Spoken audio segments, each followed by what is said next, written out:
अस्सलाम वालेकुम वरहमतुल्लाहि वबरकातुह।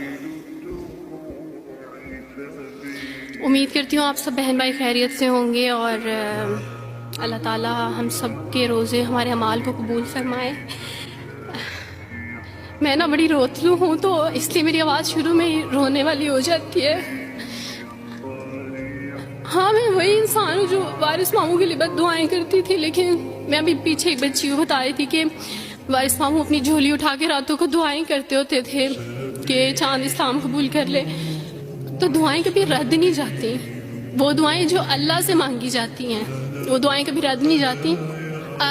मैंने अपनी 25 साल ज़िंदगी जो थी वो क्रिश्चियनिटी में अच्छी खासी प्रीचिंग में गुजारी। मैं चर्च में प्रीच करती थी, कलाम पेश करती थी।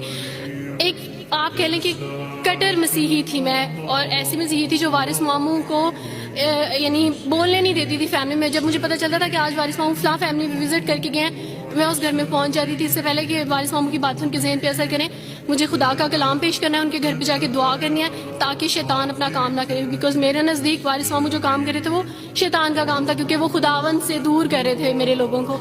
तो मैं उस फैमिली में पहुंच जाती थी, अपने लोगों को चाहती थी कि वो खुदावन के साथ जुड़े रहें, वो कभी खुदावन का इनकार ना करें, वो यीशु मसीह का इनकार ना करें। ये सब मेरी यानी मैं आप कह लें कि एक स्ट्रॉन्ग वर्क करती थी। मुझे इस चीज़ का डर रहता था कि वारिस मामू की वजह से अब मज़ीद लोग इस्लाम कबूल ना कर लें, लेकिन क्या पता था कि अल्लाह ताला मुझे ही दायरा इस्लाम में ले आएंगे और मैं ही वो शख्स बनूंगी जो इस्लाम कबूल करेगी। CSS कर रही थी, मैंने BA कंप्लीट किया अपना, और उसके बाद मैं CSS कर रही थी। उसके दौरान अल्लाह ताला ने मुझे ये तौफीक दी कि स्टडी ऑफ डिफरेंट रिलीजियंस की किताब पढ़ने के दौरान ये सब्जेक्ट जब मैं पढ़ रही थी तो मुझे पता चला कि इस्लाम ही खूबसूरत मजहब है। अच्छा, आप यकीन जाने वारिस मामू रमज़ान में कुरान पाक डिस्ट्रीब्यूट करते थे और राशन देते थे।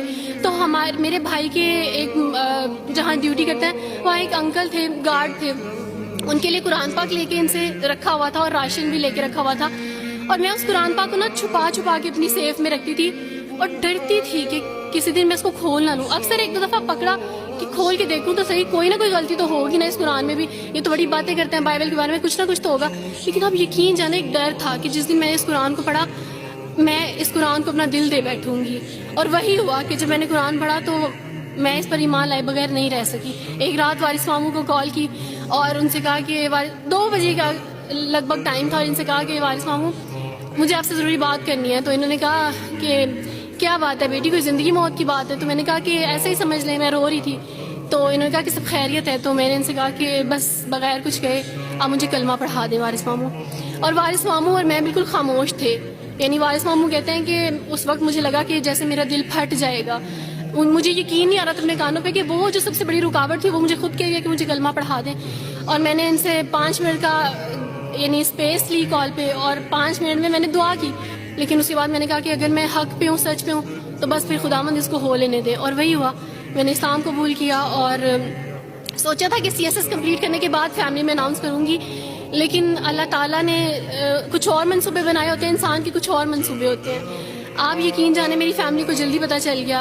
एक रात मेरे बाबा ने वारिस मामू को घर बुलाया और इनसे कहा कि हम चांद की शादी करना चाहते हैं, आप इससे पूछ दें कि अगर किसी को पसंद करते हो तो हम इसकी शादी उससे कर दें, हम जो है ना वो इसकी मर्ज़ी के ख़िलाफ़ नहीं जाएंगे। तो मैंने उनसे कहा कि आप ऐसा नहीं कर पाएंगे। उन्होंने कहा कि नहीं, हम कर सकते हैं। मुझे ये था कि मुझे पछतावा ना रहे कि मैंने शायद उस दिन पापा से बात करती तो पापा मान जाते। तो मैंने उनसे कहा कि पापा मैं एक मुसलमान मर्द से शादी करूंगी, आप ऐसा मेरे लिए कर सकते हैं? अगर आप किसी मुसलमान से मेरी शादी करेंगे तो ठीक है, मैं शादी करने के लिए तैयार हूँ। मेरे घर में एक सन्नाटा छा गया और इस खामोशी के बाद जो है यानी सब फैमिली वाले रोने शुरू हो गए। उन्होंने कहा कि आप अपने मज़हब में वापस आ जाओ।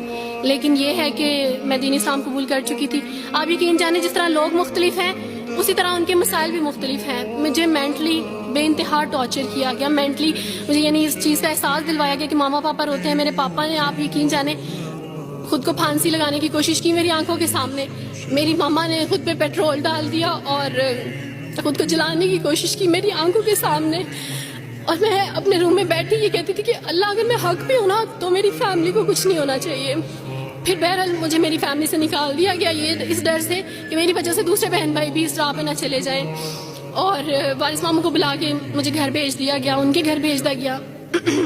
जब मैं घर से आ रही थी तो वारिस मामू ने कहा कि बेटी अगर आपका कोई सामान है तो आप ले लें। तो मैंने उनसे कहा कि اس گھر سے صرف ایک ہی چیز میرے ساتھ جا رہی ہے اور وہ ہے میرا نام جو ماما پاپا نے مجھے دیا تھا. میں چاند رات میں پیدا ہوئی تھی اس لیے انہوں نے میرا نام چندہ رکھا تھا. بس وہ نام لے کے آئی. آپ یقین کریں ہمیں کہا جاتا ہے جبرن اسلام قبول کیا جاتا ہے. اسلام قبول کرنے کے بعد وہ جبر کیا جاتا ہے کہ آپ سوچ بھی نہیں سکتے. آپ کو اپنے ماں باپ سے ہی ملنے نہیں دیا جاتا. آپ کو اپنے ہی چھوٹے بہن بھائیوں کے پاس نہیں جانے دیا جاتا. آپ ہاسپٹل میں تھی ڈیلیوری کے ٹائم. آپ یقین جانے میرے پاس کوئی بھی نہیں تھا جو مجھے بیڈ سے اٹھا کے بٹھا سکتا.